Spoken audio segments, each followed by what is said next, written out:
कामहरूलाई रफ्तारका साथ अगाडि बढाइयो। छिट्टै यस देशबाट गरिने अन्त्य गर्ने सङ्कल्पका साथ अगाडि बढाइयो।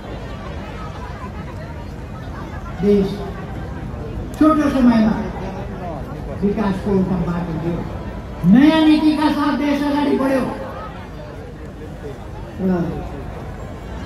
सामाजिक क्षेत्रमा ज्येष्ठ नागरिक भत्ता बढाउनेदेखि कर्मचारीका तनखा बढाउनेदेखि सुकुम्बासीका समस्याको शान्ति सुरक्षा ऐन लगाउनु परेन, सार्वजनिक ऐन अपराध ऐन लगाउनु परेन, मान्छेलाई भोट दिनु परेन।